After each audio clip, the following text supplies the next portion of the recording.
Assalamualaikum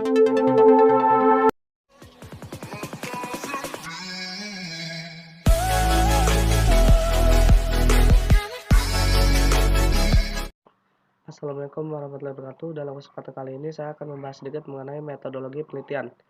Dimulai dari sistematika usulan penelitian skripsi kuantitatif. Skripsi kuantitatif sendiri yaitu skripsi yang berfokus kepada pengolahan data yang telah dikumpulkan. Nah, datanya ini biasanya berasal dari survei, kuesioner, tes, percobaan, maupun hal lain. Balik lagi ke sistematikanya, ada A, latar belakang masalah, berisi latar belakang masalah. Latar belakang masalah sendiri yaitu uraian yang berisi tentang topik penelitian, masalah yang diangkat, serta alasan kalian memilih topik tersebut. Lalu ada identifikasi masalah, yaitu masalah-masalah yang mungkin timbul selama penelitian.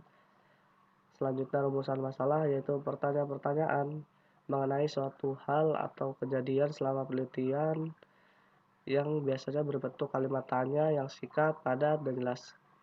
Lalu ada batasan masalah, yaitu upaya untuk membatasi ruang lingkup masalah yang lebih lebar dan luas sehingga penelitian tersebut bisa lebih difokuskan untuk dilakukan. Lalu ada tujuan dan manfaat penelitian, yaitu indikasi ke arah manakah penelitian tersebut serta manfaat apakah yang kalian dapatkan jika melakukan penelitian tersebut. Selanjutnya B, tinjauan pustaka berisi uraian teori atau rujukan yang memberikan argumentasi teoritik terhadap konsep-konsep yang menjadi fokus penelitian, serta hipotesis kalau ada. Selanjutnya C, metode penelitian. 1. Batasan konsep dan definisi operasional variabel, yaitu memberikan tolak ukur atau parameter suatu variabel penelitian diukur. 2. Validitas dan reliabilitas instrumen penelitian. 3. Teknik pengumpulan data, yaitu memberikan penjelasan teknik pengumpulan data yang digunakan. 4. Populasi, sampel, dan teknik pengambilan sampel, yaitu memberikan penjelasan yang menjadi satuan populasi, sampel, jumlah populasi dan sampel, serta teknik pengambilan sampelnya. 5. Teknik analisis data, yaitu memberikan penjelasan teknik analisis atau uji statistik yang digunakan. Perlu diingat bahwa penggunaan teknik analisis data harus konsisten dengan jenis datanya. Selanjutnya ada sistematika usulan penelitian skripsi kualitatif. Skripsi kualitatif sendiri yaitu skripsi yang berfokus kepada wawancara atau observasi mendalam kepada subjek penelitiannya.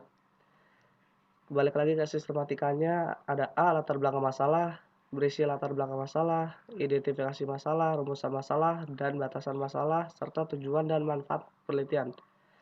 Lalu B, tinjauan pustaka, yaitu berisi uraian teori atau rujukan yang memberikan argumentasi teoritik terhadap konsep yang menjadi fokus penelitian, serta hipotesis kalau ada. Kemudian C, metode penelitian. 1. Batasan konsep dan definisi operasional variabel, yaitu memberikan tolak ukur atau parameter suatu variabel penelitian diukur. Kedua, teknik pengumpulan data, yaitu memberikan penjelasan teknik pengumpulan data yang digunakan dan sumber dan jenis data yang diperlukan. 3. Penetapan responden dan informan penelitian, yaitu memberikan penjelasan yang menjadi dasar penentuan responden dan informan penelitian serta teknik pengambilan sampelnya. Yang keempat, teknik analisis data, yaitu memberikan penjelasan teknik analisis data yang digunakan. Perlu diingat bahwa penggunaan teknik analisis data harus konsisten dengan jenis datanya. Jelaskan pendekatan yang digunakan, proses penafsiran, dan penyimpulan hasil penelitian. Selanjutnya akan dibahas teori, konsep, dan perumusan hipotesis. Yang pertama, landasan teori. Usahakan pustaka terbaru, relevan, dan asli dari jurnal ilmiah. Kedua, uraikan dengan jelas kajian pustaka yang menimbulkan gagasan dan mendasari penelitian yang akan dilakukan. Selanjutnya, tinjauan pustaka menguraikan teori, temuan, dan bahan lain yang diperoleh dari acuan yang dijadikan landasan untuk penelitian yang diusulkan. Selanjutnya, uraian tinjauan pustaka menjadi landasan untuk menyusun kerangka atau konsep yang akan digunakan dalam penelitian. Tinjauan pustaka mengacu pada daftar pustaka. Contohnya, jika literaturnya berasal dari buku, maka nama pengarang, tahun, judul buku, serta penerbit harus sesuai dengan yang ada di buku tersebut. Selanjutnya ada manfaat landasan teori, yaitu memperdalam pengetahuan tentang bidang yang diteliti, mengetahui hasil penelitian yang berhubungan yang sudah pernah dilaksanakan, memperjelas masalah penelitian, Penulisan sumber catatan formatnya adalah sebagai berikut: teks disertai nama keluarga pengarang, tahun terbitan. Yang kedua ada nama pengarang teks, lalu diikuti tahun terbitan. Selanjutnya landasan teori ada A. Grand teori, B. Penelitian sebelumnya. Contoh dari penulisan sumber catatan adalah sebagai berikut. Selanjutnya ada kerangka konsep. Paradigma penelitian merupakan pola pikir yang menunjukkan hubungan antar variabel yang akan diteliti. Paradigma sederhana yang menunjukkan pengaruh dan hubungan antara variabel X dan variabel Y. Gambar tersebut bisa dijelaskan lebih lanjut bahwa variabel X harus berpengaruh terhadap variabel Y, ataupun variabel X dan variabel Y itu dapat berpengaruh satu sama lain. Kemudian ada perumusan hipotesis. Hipotesis dapat diartikan sebagai pernyataan statistik tentang parameter populasi.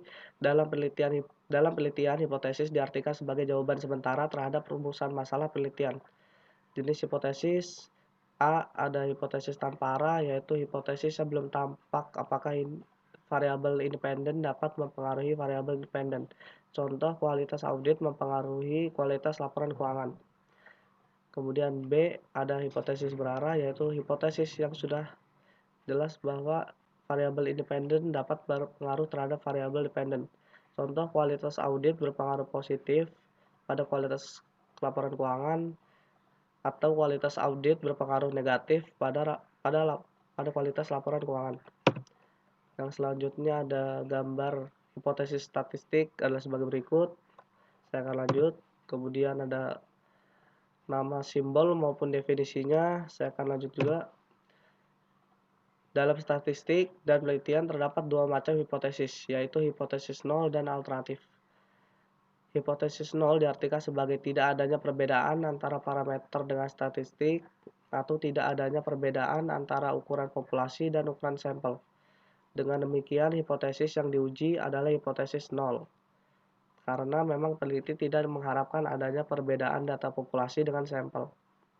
Hipotesis alternatif adalah lawannya hipotesis nol, yang berbunyi adanya perbedaan antara data populasi dengan data sampel. Yang selanjutnya, hipotesis nol menyatakan tidak adanya hubungan antara satu variabel dengan variabel lain, tidak adanya perbedaan antara satu variabel atau lebih pada populasi atau sampel yang berbeda, dan tidak adanya perbedaan antara yang diharapkan dengan kenyataan pada satu variabel atau lebih untuk populasi atau sampel yang sama. Selanjutnya ada hipotesis alternatif menyatakan adanya perbedaan atau hubungan. Bentuk rumusan hipotesis: satu, hipotesis deskriptif, yaitu dugaan tentang nilai suatu variabel mandiri tidak membuat perbandingan atau hubungan. Sebagai contoh perumusan masalahnya, seberapa tinggi daya tahan lampu merek X, seberapa tinggi produktivitas padi di Kabupaten Klaten, berapa lama daya tahan lampu merek A dan B, seberapa baik gaya kepemimpinan di lembaga X. Dari tiga permasalahan di atas, maka rumusan hipotesisnya adalah daya tahan lampu merek X sama dengan 800 jam, produktivitas di Kabupaten Klaten 8 ton, daya tahan lampu merek A sama dengan 450 jam, dan merek B sama dengan 600 jam. Gaya kepemimpinan di lembaga X telah mencapai 70% dari yang diharapkan. Selanjutnya ada statistik yang digunakan untuk menguji hipotesis deskriptif. Di sini ada tabelnya ya. Jenis datanya meliputi nominal, ordinal, menurut interval atau rasio, serta tekniknya ada tes binomial, C-kuadrat satu sampel, rantes, maupun t-test satu sampel. Yang kemudian ada hipotesis komparatif, yaitu pernyataan yang menunjukkan dugaan nilai dalam satu variabel atau lebih pada sampel yang berbeda. Contoh rumusan masalah komparatifnya: adakah perbedaan kualitas audit KAP Big Four dan non-Big Four? Hipotesisnya, tidak terdapat perbedaan kualitas audit KAP Big Four dan non-Big Four.